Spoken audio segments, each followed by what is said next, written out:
விபத்துக்குள்ளான Boeing 787 dream liner Sardar Vallabhbhai Patel சர்வதேச விமான நிலையத்திலிருந்து லண்டன் கேட்விக்கு சென்ற போயிங் 787 ட்ரீம் லைனர் விமானம் புறப்பட்ட சில நிமிடங்களிலேயே விபத்துக்குள்ளானது. விமானத்தில் 242 பேர் இருந்தாங்க. இந்த விமானம் மருத்துவக் கல்லூரி அருகே இருந்த மருத்துவர்கள் விடுதியில விழுந்து நொறுங்கியிருக்கு. இந்த விபத்துல விமானத்தில் இருந்தவர்கள் மட்டுமல்லாம தரையில் இருந்த பலரும் உயிரிழந்திருக்காங்க. இது இந்தியாவின் மோசமான விமான விபத்துல உண்டாக்கப்படுது. தற்போது வரை 200க்கும் மேற்பட்ட உடல்கள் மீட்கப்பட்டிருக்கு. மீட்பணிகள் தொடர்ந்து நடைபெற்று வருது. இந்த விபத்துல விஸ்வாஸ்குமார் ரமேஷ் என்ற 40 வயதுடைய பிரிட்டிஷ் பயணி உயிர் பிழைத்தார். அவர் ஒரு இந்திய வம்சாவளி. விமானம் விழுந்த போது அவர் 11A இருக்கையில அமர்ந்திருந்தார். அவசர மீட்பு பணியாளர்களால் மீட்கப்பட்ட விஸ்வாஸ்குமார் ரமேஷ் தற்போது ஆசரவாவில் உள்ள சிவில் மருத்துவமனையில சிகிச்சை பெற்று வர்றார். அவருக்கு மார்பு, கண்கள் மற்றும் கால்கள்ல காயம் ஏற்பட்டுள்ளது. என்னை சுற்றி உடல்கள் சிதறி கிடந்தது. யாரோ ஒருவர் என்னை எழுப்பி நடக்க வச்சார். பின்னர் ஆம்புலன்ஸ்குள்ள ஐசிந்தார் என்று அவர் விபத்து குறித்து கூறினார். இந்த விபத்துல நூற்றுக்கணக்கானோர் உயிரிழந்த நிலையில பூமி சௌகான் 10 நிமிடம் தாமதமா வந்ததால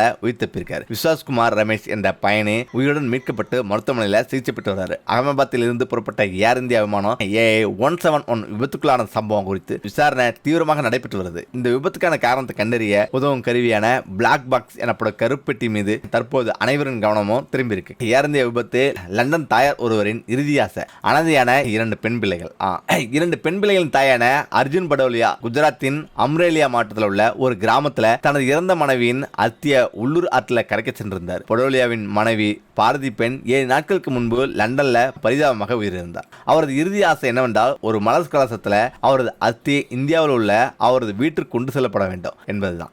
மனைவியின் இறுதி ஆசையை நிறைவேற்ற இந்தியா திரும்பிய படோலியா தனது கிராமத்துல உறவினர்களுடன் பல இறுதி சடங்குகளை முடித்துவிட்டு வியாழக்கிழமை தனது 2 மகள்களை பார்க்க லண்டனுக்கு திரும்ப தயாரானார். ஆனால் துரதிர்ஷ்டவசமா அவர் பயணித்த ஏர் இந்தியா விமானம் விபத்துல சிக்கிய நிலையில படோலியாவின் 4 மற்றும் 8 வயது பெண் பிள்ளைகள் அனாதையாகி இருக்காங்க. இதையே நின்று போகுது. போயிங் 787 ட்ரீம் லைனர் விமானமானது புறப்பட்டு சில நிமிடங்கள்ல உள்ளூர் நேரப்படி 1:40 மணி அளவில் விபத்துக்குள்ளானது. அதுல பயணித்த அனைவருமே ஒருவரை தவிர மரணம் அடைஞ்சிருக்காங்க.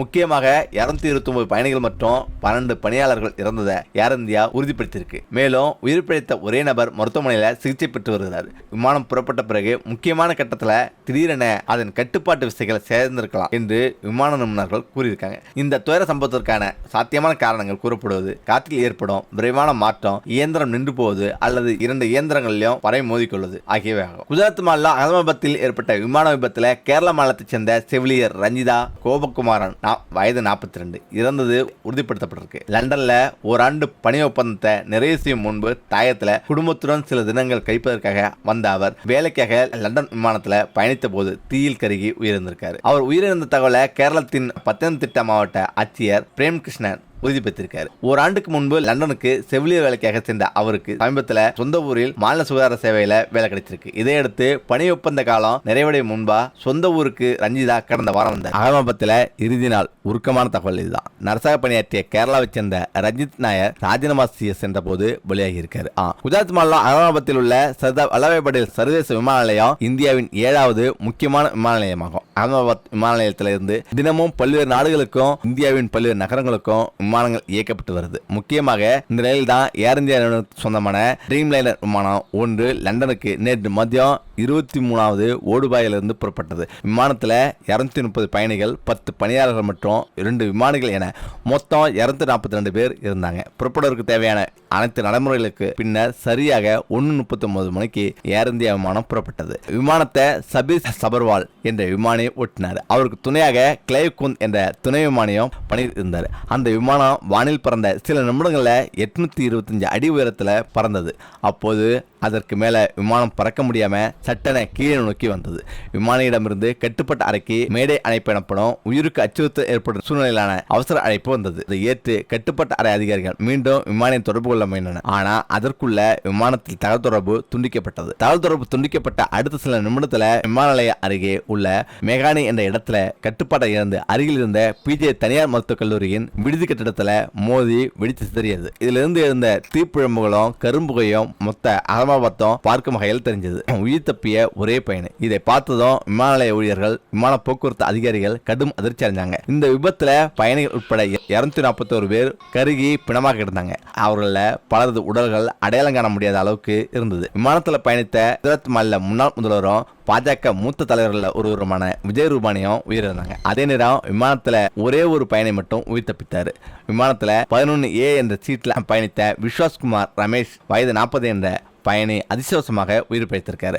அவர் விமானம் வெடித்து சிதறுவதற்கு ஒரு நிமிடம் முன்பு சரியாக எமர்ஜென்சி சேனல் வழியாக குதித்து உயிர் தப்பியிருக்காரு. இதே போல போக்குவரத்து நெரிசலால விமானம் தவறவிட்டதால ஒரு பெண் உயிர் தப்பியிருக்காரு. அகமதாபாத்தில் விபத்தில் சிக்கிய லண்டன் விமானத்துல பூமி சௌகான் என்ற பெண் பயணம் செய்ய டிக்கெட் எடுத்திருக்காரு. ஆனா அவர் வாகனத்தில் தனது வீட்டில் இருந்து சர்தார் வல்லபாய் படேல் விமான நிலையம் நோக்கி புறப்பட்டார். ஆனா வழியில கடும் போக்குவரத்து நெரிசல் காரணமா விமான நிலையத்துக்கு 10 நிமிடங்கள் தாமதமா சென்றார். இதனால அவர் விமானத்துல ஏற முடியல. இதனால உயிர் தப்பியிருக்காரு. கேரளா மாநிலம் கோழஞ்சேரி புல்லாடு பகுதியை சேர்ந்த 39 வயதாகும் ரஞ்சிதா நாயர் ஓமன்ல 9 ஆண்டுகள் நர்ஸாக பணி செய்து வந்தார். பின்னர் கடந்த ஓராண்டுக்கு முன்பு லண்டன்ல நர்ஸாக பணியில் சேர்ந்தார். இந்த நிலையில் தான் ரஞ்சிதாவுக்கு கேரளா அரசு பணியாளர் தேர்வாணையம் மூலம் கோழஞ்சேரி அரசு மருத்துவமனையில வேலை கிடைச்சிருக்கு. இதற்காக கேரளா வந்த அவர் லண்டன்ல பணியாற்றிய மருத்துவமனைக்கு சென்று ராஜினாமா கடிதம் கொடுக்க முடிவு செஞ்சார். இதற்காக அவர் அகமதாபாத்திலிருந்து லண்டனுக்கு விமானத்தில் சென்றபோது விபத்துல சிக்கி உயிரிழந்தார். அரசு மருத்துவமனையில வேலை கிடைத்த நிலையில விமான விபத்துல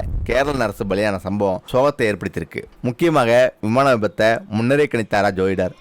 இந்த விமானத்துல சுமார் 242 பேர் பயணம் செஞ்சிருக்காங்க. ஆனா இந்த விமான விபத்திலிருந்து ஒருவரால் மட்டுமே உயிர் பிழைக்க முடிந்தது. இந்த நிலையில் தான் ஒரு வாரத்துக்கு முன் ஜோயிடர் ஒருவர் தனது எக்தளத்துல இந்தியாவில் மிகப்பெரிய அளவில் விமான விபத்து நடக்கும் என்று பதிவிட்டிருந்தார். அவர் மிகவும் முக்கியமாக கூறியது, இந்த 2025 விமான விபத்து நிச்சயம் ஏற்படும் என்று கணித்திருக்காரு. அதுவும் இதுவரை நடந்த விமான விபத்துகள்ல இது மிகவும் மோசமாக இருக்கும் என்று கூறியிருக்காரு. இவர் கடந்த 5ஆம் தேதி என கணிச்சிருக்காரு. இது 12ஆம் தேதி நடந்துள்ளது. இந்த ஜோயிடரின் பெயர் சர்மிஸ்தாவாகும். இந்த கணிப்புடன் இன்னும் சில விஷயங்களை சேர்த்து கணிச்சிருக்காரு. அதாவது பொருளாதார ரீதியாக வீழ்ச்சி, வளர்ச்சி, தங்கம், வெள்ளி நிலவரம் குறித்து பல விஷயங்களை பற்றியும் தனது எக்தளத்துல கணிப்புகளை பதிவிட்டிருக்காரு. இவற்றை கூறிவிட்டு குரு பகவான் மிதுன ராசியில் உள்ள திருவாதிரை நட்சத்திரத்துக்கு செல்லும் போது இவை நடக்கும் என்றும் கூறியிருக்காரு. இது தவிர இவர் டாடா குழுமம் ஹைதராபாத்தில் ராஃபேல் ஜெட் விமானத்தின் கட்டமைப்பை உருவாக்கும் என்றும் அடுத்த 2 ஆண்டுகளில் செயற்கைக்கோள் தொழில்நுட்பத்தில் இஸ்ரோ உலகையே ஆச்சரியப்படுத்தும் என்றும் அவர் கணிச்சிருக்காரு. இவை நடக்குமா நடக்காதா என பலரும் ஆராய்ந்து வராங்க. முக்கியமாக பைலட் மீது தவறா ஏர் இந்தியா விமான விபத்துக்கு காரணம் என்ன? போயிங் மாஜி இன்ஜினியர். முக்கிய தகவல் இதுதான். மிகவும் மோசமான விமான விபத்து நேற்று நடந்தது. குஜராத் மாநிலம் அகமதாபாத் விமான நிலையத்திலிருந்து நேற்று போயிங் 787 ட்ரீம் லைனர் ரக ஏர் இந்தியா AI-171 பயணிகள் விமானம் லண்டனுக்கு புறப்பட்டது. மதியம் 1:30 மணிக்கு புறப்பட்ட இந்த விமானம் அடுத்த ஒரு நிமிடத்துல விமான நிலையத்துக்கு அருகே உள்ள பிஜே மருத்துவக் கல்லூரி விடுதியின் மேல விழுந்து தீப்பிடித்தது. இதுல 241 பேர் இறந்தனர். விமானத்துல 230 பயணிகள், 2 பைலட்டுகள், 10 பணியாளர்கள் இருந்தாங்க. இவர்கள் ஒருவர் மட்டுமே உயிர் தப்பிய நிலையில 241 பேர் பலியாகியிருக்காங்க. விமானம் புறப்பட்ட அடுத்த சில நொடியிலேயே விமானிகள் கட்டுப்பாட்டு அறையை தொடர்பு கொண்டு அவசர உதவி கோரினர். ஆனா அதற்குள்ள சிக்னல் துண்டிக்கப்பட்டு விமானம் கீழே விழுந்து தீப்பிடித்திருந்தது. இந்த விமான விபத்துக்கான காரணம் இன்னும் தெரியவில்லை. இது பற்றி விமான விபத்து புலனாய்வு முகமை அதிகாரிகள் விசாரணையை தொடங்கியிருக்காங்க. விமானத்துல தொழில்நுட்ப கோளாறுகள் ஏற்பட்டதா, இல்லாவிட்டால் பயணிகள் தவறு செய்தனரா என்பது தொடர்பாக பல்வேறு கோணங்கள்ல விசாரணை மேற்கொள்ளப்பட்டு வருது. இதற்கிடையே தான் முன்னாள் போயிங் பொறியாளர் Mirza bison zoom video call வழியாக பிரத்யேகமா பேட்டியளிச்சிருக்காரு. மிர்சா பைசான் அமெரிக்க டெக்சாஸின் டல்லாஸ் தளமாக கொண்ட விண்வெளி விஞ்ஞானம் மற்றும் விமான போக்குவரத்து நிபுணராக இருக்கிறார். இவர் கடந்த 2004 முதல் 2007 வரை 787 ஏவியோக்ஸின் போயிங் இன்ஜினியராக பணியாற்றிருக்காரு. இந்த நிலையில் தான் அவர் விமான விபத்து குறித்து பிரேத்தமான தகவலை நமக்கு வழங்கியிருக்காரு. இது பற்றி மிர்சா பைசான் கூறியதாவது, இந்த விபத்துக்கு விமானி தவறு செய்ததாக தெரியவில்லை. மாறாக விமானத்தை மேல் நோக்கி வானில் பறக்க வைக்க தேவையான உந்து விசை அமைப்புல பிரச்சனை ஏற்பட்டிருக்கலாம். குறிப்பாக கூற வேண்டும் என்றால் இன்ஜின்கள்ல ஏதேனும் பிரச்சனை ஏற்பட்டிருக்கலாம். இதனால தரையிலிருந்து விமானத்தை வானுக்கு உயர்த்த தேவையான உந்து விசை கிடைக்காம போயிருக்கலாம். இதற்கான சாத்தியக்கூறுகள் உள்ளது. முக்கியமாக விமானத்தின் எரிபொருள் அமைப்புல பிரச்சனை ஏற்பட்டு அது இன்ஜினை செயலுக்கு கூட வைத்திருக்கலாம். மேலும் விமானம் சிறிது நேரம் கட்டுப்பாட்டுக்குள் இருந்தது. இது விமான கட்டுப்பாட்டு அமைப்பு சரியாக செயல்பட்டதை குறிக்குது. அதே சமயத்தில் விமானத்தின் பராமரிப்பு பற்றி ஆராய வேண்டிய நிலை இருக்குது. சரியாக பராமரிக்கப்படாமல் இருந்தா அதுவும் விபத்துக்கு காரணமாக இருக்கலாம். இந்த மோசமான சூழல்ல விமானிகள் தங்களின் முழு திறமைகளையும் காட்டி விபத்தை தடுக்க முயற்சித்து அதில் அவர்களால் வெற்றி பெறாமல் போயிருக்கலாம். போயிங் 787 சிஸ்டம்ல நான் நேரடியாக பணியாற்றியிருக்கேன். இதனால அந்த சிஸ்டம்ல ஏற்படும் தோல்விகள் பற்றி எனக்கு நன்கு தெரியும்.